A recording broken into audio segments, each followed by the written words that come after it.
மகளே மருமகளே சீரியலில் என்ன நடக்குதுன்னு பார்க்கலாம் வாங்க. வீடியோவை ஸ்கிப் பண்ணாமல் கடைசி வரைக்கும் பாருங்கள். இப்போது நம்ம துளசியை ஒரு கோவிலில் வச்சு அந்த ஊர் ஆளவங்க ஒருத்தவங்க க்ளோஸ் பண்ணிடுறாங்க. துளசி நிறைய டைம் கெஞ்சுறாங்க, என் அத்தையோட உயிரை நான் காப்பாற்றி ஆகணும், தயவு செஞ்சு இந்த கதவை ஓப்பன் பண்ணி விடுங்க அப்படின்னு சொல்லிட்டு. ஆனால் அந்த ஊரில் ஒருத்தவங்க சொல்கிறாங்க, இங்கே பாருமா, நீ கல்யாணம் ஆனவன் சொல்கிற, ஆனால் பொய் சொல்கிற. கல்யாணம் ஆகாத பொண்ணுங்க இந்த கோவில் உள்ள நுழையவே கூடாது, நீ நுழைஞ்சிட்ட, நான் உன்னை சும்மா விட மாட்டேன் அப்படின்னு சொல்லிட்டு ஒருத்தவங்க க்ளோஸ் பண்ணிவிட்டு போயிட்டு ஊர் ஆளுங்கக்கிட்ட எல்லார்கிட்டையுமே சொல்கிறாங்க. அவங்க ஒருத்தவங்க இருந்துட்டு, இங்கே பாருப்பா, போயிட்டு நம்ம ஊர் தலைவரை கூட்டிகிட்டு வாப்பா அப்படின்னு சொல்லிட்டு சொல்கிறாங்க. இப்போது இன்னொரு சைடு இங்கே நம்ம துளசி ரொம்பவே பதட்டப்பட்டுக்கிட்டு இருக்காங்க. அதுக்கப்புறம் நம்ம சின்ன தம்பிக்கு இந்த விஷயம் தெரிய வருது. சின்ன தம்பியுமே அந்த கோவிலில் வந்துடுறாங்க. அந்த கோவில் உள்ளவே வேலை செஞ்சுக்கிட்டு இருந்த ஒரு பூசாரி அம்மா வந்து துளசியை வந்து பார்க்குறாங்க. துளசி பேசிக்கிட்டே இருக்கிறப்போ மயங்கி விழுந்துடுறாங்க.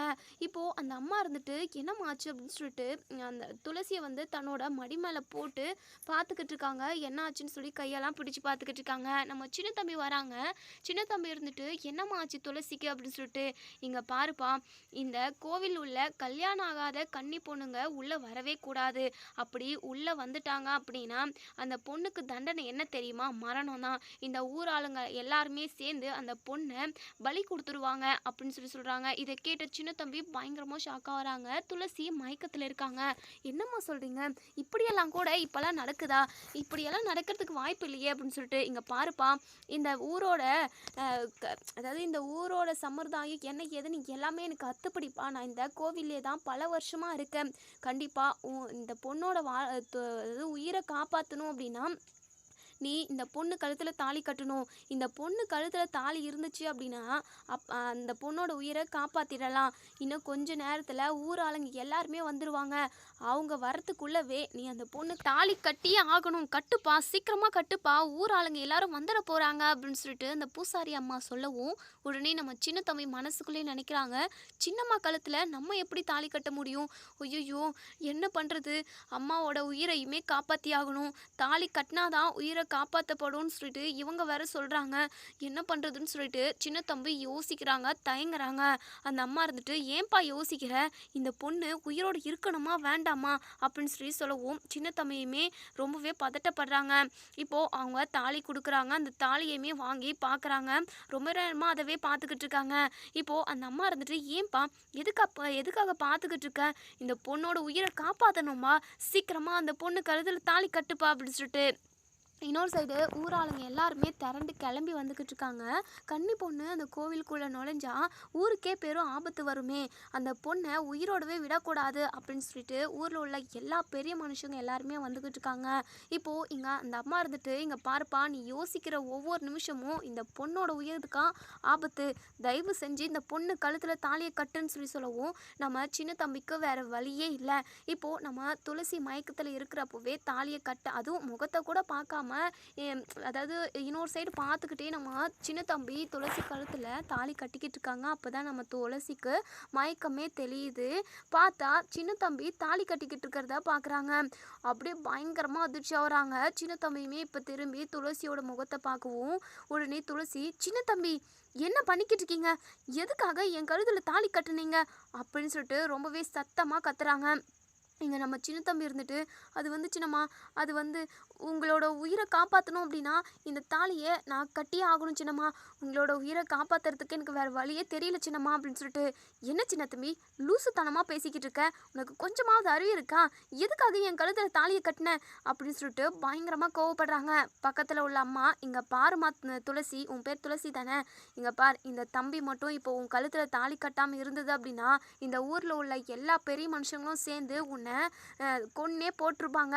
கன்னி பொண்ணுங்க, அதாவது கல்யாணம் ஆகாத பொண்ணுங்க இந்த கோவிலுக்குள்ளே நுழையவே கூடாது, அப்படி நுழைஞ்சிட்டாங்க அப்படின்னா அவ்வளோதான், அந்த பொண்ணோட யாராக இருந்தாலுமே அந்த உயிரை எடுத்துருவாங்க, அதுதான் இந்த ஊரோட பழக்க வழக்கமே அப்படின்னு சொல்லிட்டு. இதை கேட்ட துளசி பயங்கரமாக ஷாக் ஆகுறாங்க. என்ன பண்ணுறதுன்னு தெரியல. அதுக்கப்புறம் கையில் மருந்து வச்சுக்கிட்டே இருக்காங்க. சின்ன தம்பி, நான் மருந்து அந்த விஷத்தை முறிக்கிறதுக்கான மருந்தை நான் கொண்டு வந்துட்டேன். ஆனால் அம்மா கிட்ட சீக்கிரமாகவே இதை கொண்டு போகணும். என்ன பண்ணுறது சின்ன தம்பி, இதெல்லாம் நம்ம அப்புறம் பேசிப்போம். உடனே அபிராமி அத்தையை காப்பாற்றியே ஆகணும் அப்படின்னு சொல்லிட்டு நம்ம துளசி வந்து சொல்கிறாங்க. சின்ன தம்பியுமே அம்மா கண்டிப்பாக நம்ம அம்மாவோட உயிரை காப்பாற்றிடலாமா அப்படின்னு சொல்லிட்டு இப்போ ஊர் ஆளுங்க எல்லாருமே வந்து நிற்கிறாங்க. துளசியோட கழுத்தில் தாலியும் இருக்குது. என்னப்பா நீ அந்த பொண்ணு கழுத்தில் தாலி இல்லைன்னு சொல்லி சொன்னேன், இப்போ என்னடானா அந்த பொண்ணுக்கு தாலி கட்டியிருக்காங்க அப்படின்னு சொல்லிட்டு உடனே அந்த அதாவது அந்த ஊரில் ஒருத்தவங்க இருந்துட்டு, இல்லையா நான் பார்த்தேன் இந்த பொண்ணு கழுத்தில் தாலி இல்லாமல் தான் இருந்தது, இப்போ எப்படி வந்ததுன்னே தெரியலையே அப்படின்னு சொல்லிட்டு பக்கத்தில் உள்ள ஒரு அம்மா சொல்கிறாங்க. அந்த பொண்ணு கழுத்தில் தாலி இருக்கேப்பா, எதுக்காக தேவையில்லாமல் அந்த பொண்ணோட உயிரை வாங்கணும்னு நினைக்கிறீங்க? விடுங்க, அவங்க போகட்டும், அவங்களுக்கு ஏதோ அவசரமான வேலையா அப்படின்னு சொல்லிட்டு ஒரு வழியாக இங்கே நம்ம சின்ன தம்பியும் துளசியும் 2 பேருமா தப்பிச்சு அந்த ஊர்லேருந்து வர பார்க்குறாங்க. வந்துட்டாங்க. இப்போது பவானி கிட்ட திரும்பவும் சிக்கிக்கிறாங்க. இப்போது பவானி இருந்துட்டு எங்கள் சின்ன தம்பியை ஆளுங்க வச்சு அடிக்கிறாங்க. எங்கள் சின்ன தம்பி பயங்கரமாக அடி வாங்கிக்கிட்டு மயங்கி விழுந்து கிடக்குறாங்க. இப்போது துளசி கிட்ட இங்கே பவானி, என்ன துளசி 2 பேருமா சேர்ந்து திருட்டுத்தனமாக கல்யாணம் பண்ணிட்டு வந்துட்டீங்களா? ஏய், அந்த தாலியை பிச்சு போடுடி, நான் உன் கழுத்தில் தாலி கட்டியே ஆகணும். அது மட்டும் இல்லாமல் உன் கையில் வச்சுக்கிட்டு இருக்கியே அந்த மருந்தை என்கிட்ட குடுடி அப்படின்னு சொல்லிட்டு, இங்கே பாரு பவானி, தேவையில்லாமல் பிரச்சனை பண்ணிக்கிட்டு இருக்காத.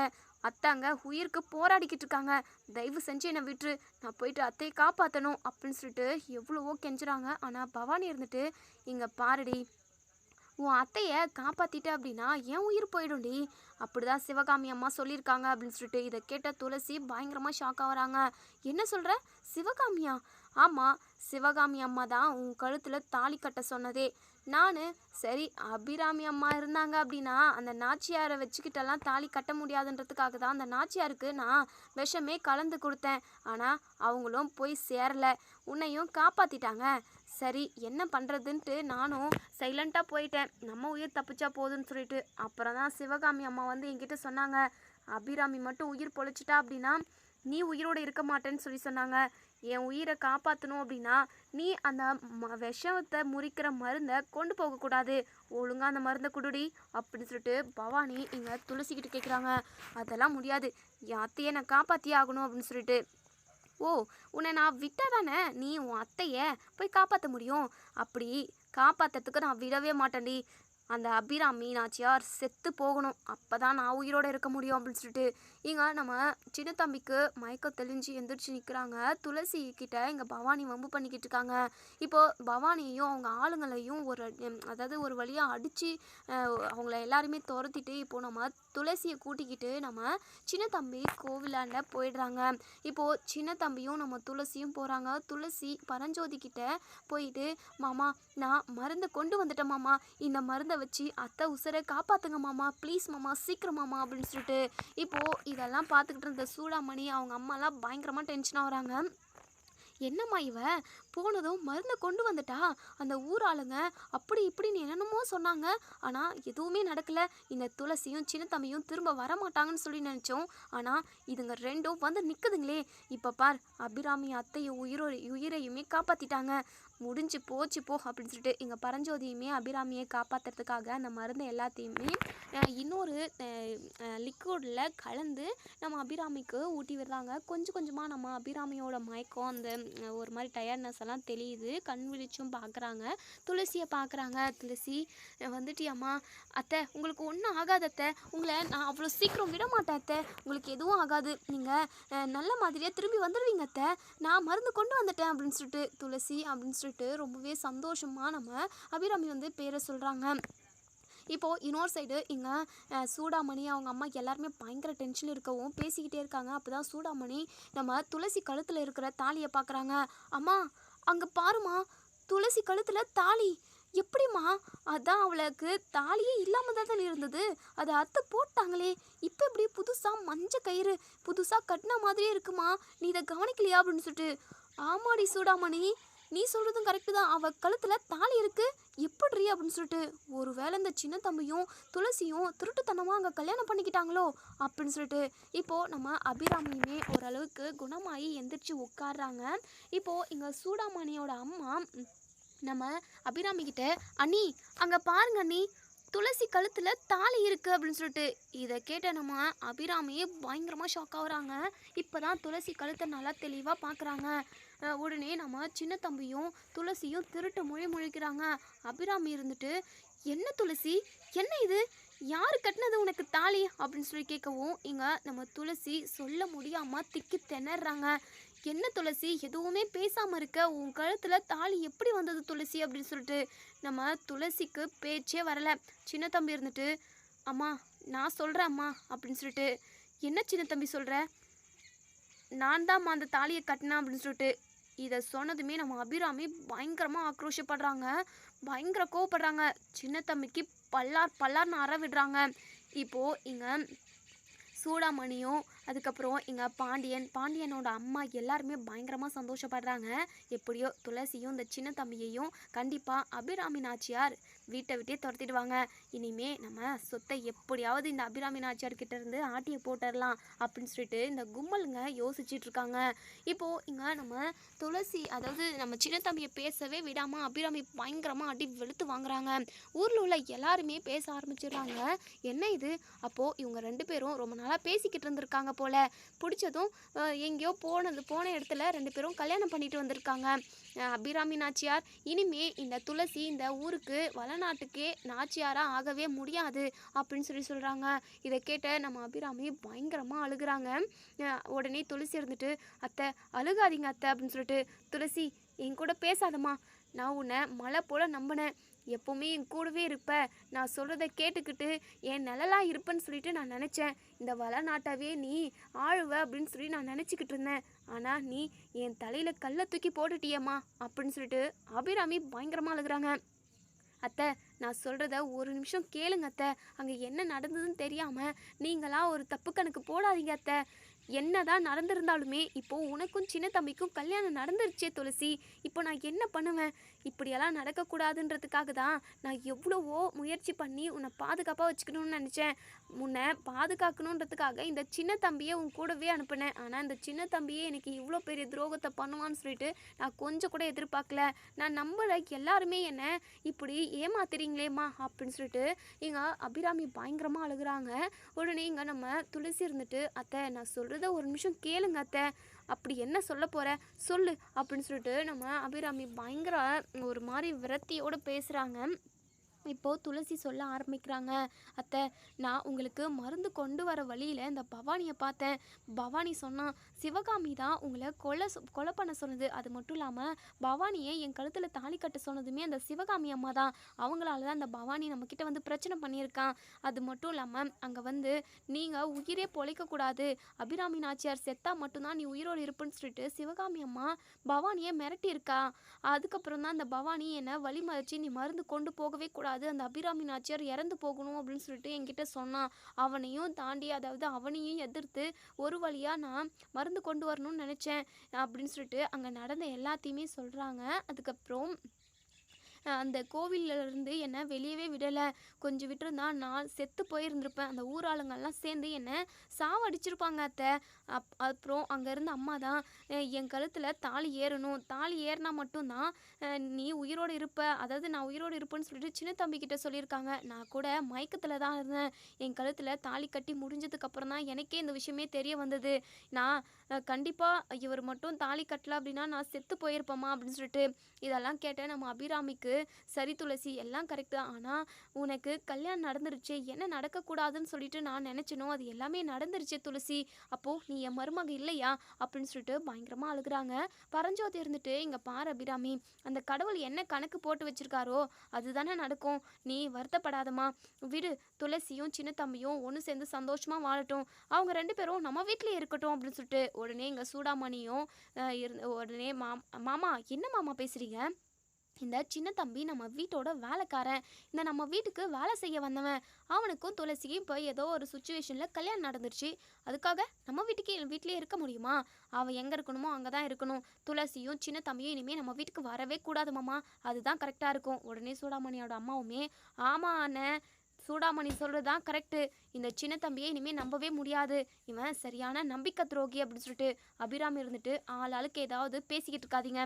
சின்ன தம்பி என் பிள்ளை மாதிரி தான். அவன் இனிமே ஏன் நம்ம வீட்டில் தான் இருப்பான். துளசியும் நம்ம வீட்டில் தான் இருப்பா அப்படின்னு சொல்லிட்டு இதெல்லாம் கேட்ட சூடாமணியோட கும்பல் எல்லாருமே பயங்கரமாக டென்ஷன் ஆகுறாங்க. இப்போது நம்ம சின்ன தம்பியோட அம்மா யதார்த்தமாக அந்த கோவிலுக்கு சாமி கும்பிட வராங்க. அங்கே நடக்கிற பிரச்சனை எல்லாத்தையுமே தெரிஞ்சுக்கிறாங்க. இப்போது துளசிக்கும் நம்ம சின்ன தம்பிக்கும் கல்யாணம் நடந்த விஷயத்தையுமே நம்ம தாயம்மா வந்து தெரிஞ்சுக்கிறாங்க. தாயம்மாவுக்கு பயங்கர சந்தோஷம். அந்த கடவுள் தான் இப்படியெல்லாம் நடக்க வைக்கிறாரு. சரி, இந்த அளவுக்கு நடந்ததுக்கப்புறமும் நம்ம விஷயத்த சொல்லாமல் இருக்கிறது கரெக்ட் இல்லை. நம்ம நாச்சியாருக்கு பிறந்த குழந்தை சின்ன தம்பி தான்ற விஷயத்த நம்ம இப்போவே ஊர் முன்னாடி போட்டு உடைச்சிடணும் அப்படின்னு சொல்லி நினைக்கிறாங்க. இப்போது இங்கே நம்ம தாயம்மா வராங்க. தாயம்மாவை பார்த்த பரஞ்சோதி பயங்கரமாக சந்தோஷப்படுறாங்க. தாயம்மா அப்படின்னு சொல்லிட்டு, ஐயா உங்ககிட்ட எல்லார்கிட்டையுமே நான் ஒரு விஷயத்த சொல்லணும் அப்படின்னு சொல்லிட்டு, அம்மா நாச்சியார் அம்மா உங்ககிட்ட தான் இந்த விஷயத்த முக்கியமாக நான் சொல்லியே ஆகணும் அப்படின்னு சொல்கிறாங்க. நம்ம அபிராமி இருந்துட்டு, அம்மா நானே ரொம்ப மனசுடைஞ்சு போயிருக்கேன். உங்கள் பையனுக்கும் துளசிக்கும் கல்யாணம் நடந்துருச்சு. துளசி எனக்கு என் கூடவே இருப்பான்னு சொல்லிட்டு நான் எவ்வளவோ ஆசைப்பட்டேன். ஆனால் அது நடக்காமல் போயிடுச்சு அப்படின்னு சொல்லிட்டு ரொம்பவே வருத்தப்படுறாங்க. அவள் என் மருமக இல்லையே அப்படின்னு சொல்லிட்டு ரொம்பவே ஃபீல் பண்ணுறாங்க. இப்போ தாயம்மா இருந்துட்டு, இங்கே பாருங்க நாச்சி அம்மா, நீங்கள் கவலைப்படாதீங்க. நீங்கள் நினச்ச மாதிரி அதான் துளசி உங்கள் மருமக தான். அது மட்டும் இல்லாமல் உங்கள் கூடவே தான் இருக்க போகிறாங்க. ஏன்னா சின்ன தம்பி உங்களுக்கு பிறந்த பையன், உங்களுக்கு பிறந்த குழந்தை அப்படின்னு சொல்கிறாங்க. இதை கேட்ட நம்ம அபிராமி பயங்கர அதிர்ச்சி. ஊர் மக்கள் எல்லாருமே பயங்கரமாக ஷாக் ஆகுறாங்க. சூடாமணி, அதுக்கப்புறம் இங்கே செண்பகம், கோமதின்னு, பூபதிக்குன்னு எல்லாருக்குமே பயங்கர அதிர்ச்சியாக இருக்குது. சூடாமணி இருந்துட்டு, என்னம்மா இது புது ட்விஸ்ட்டாக இருக்குது, இவங்க ஏதோ புதுசாக கதை கட்டுறாங்க அப்படின்னு சொல்லிட்டு உடனே சூடாமணி கேட்குறாங்க. இங்கே பாருங்கம்மா, என்ன நீங்கள் பாட்டுக்கு வந்து உளறிக்கிட்டு இருக்கீங்க? நீங்கள் சொன்னால் அதை நாங்கள் நம்பிடணுமா? நீ ஏதோ உங்கள் பையன் வசதியான வீட்டில் வாழணும், மொத்த சொத்துக்கும் அதிபதி ஆகணுன்றதுக்காக நீங்கள் இப்படியெல்லாம் கட்டுக்கதை விட்டுக்கிட்டு இருக்கீங்களா அப்படின்னு சொல்லிட்டு உடனே எங்கள் தாயம்மா, இந்த கடவுள் ஆணையா, இந்த கடவுள் சாட்சியாக நான் சொல்கிறேன், நான் சொல்கிறது எல்லாமே உண்மைதான். சிவகாமி அம்மாவோட அப்பா தான், அதாவது அவங்க வீட்டில் தான் நான் வேலை செஞ்சுக்கிட்டு இருந்தேன். அவங்க அப்பா தான் அதாவது இந்த குழந்தைய, அதாவது அபிராமி நாச்சியாரோட குழந்தைய என் கையில் எடுத்து கொடுத்து, நீ ரொம்ப தூரம் போயிடணும், இங்கே இருக்கவே கூடாதுன்னு சொல்லி சொன்னார் அப்படின்னு சொல்கிறாங்க. அதுக்கப்புறம் இப்போது சூடாமணி கேட்குறாங்க, அப்போது முத்து மாமா யார் அப்படின்னு சொல்லி கேட்கவும், முத்து வந்து சிவகாமிக்கு பிறந்த குழந்தை, சிவகாமி அம்மாவோட குழந்தை நல்லா பெரிய இடத்துல வசதியாக வாழணும்னு சொல்லிட்டு தான் சிவகாமி அம்மாவோட அப்பா ஆசைப்பட்டார். அதனால தான் குழந்தைய மாற்றி வச்சாங்க அப்படின்னு சொல்லி சொல்கிறாங்க. அதாவது என்ன ரகசியமோ அது எல்லாத்தையுமே எல்லாரும் முன்னாடி போட்டு உடைச்சிடுறாங்க. உடனே இங்கே நம்ம அபிராமி பயங்கர அதிர்ச்சியில் இருக்காங்க. என்ன பேசுறதுன்னு கூட அது தெரியல, அவங்களால இதை ஏற்றுக்கவும் முடியல. அப்புறம் இங்கே நம்ம பரஞ்சோதிக்கு எல்லா விஷயம் தெரியும் இல்லையா? ஏன்னா சிவகாமியோட அப்பா வந்து பரஞ்சோதிக்கிட்ட ஹாஸ்பிட்டலில் எல்லா உண்மையுமே சொல்லியிருப்பாங்க. பரஞ்சோதியுமே தாயம்மாவை தான் தேடி அலைஞ்சு திரிஞ்சு இருந்திருப்பாங்க. இப்போது இங்கே சூடாமணி கும்பல் எல்லாருமே சொல்கிறாங்க, இங்கே பாருங்கள், நீங்கள் பொய்யா சொல்கிறீங்க. இந்த துளசியும் சின்ன தம்பியும் இனிமேல் உங்கள் வீட்டில் தான் இருக்கணும். ஏன்னா சின்ன தம்பி உங்கள் பையன், உங்களுக்கு பிறந்த பையன்.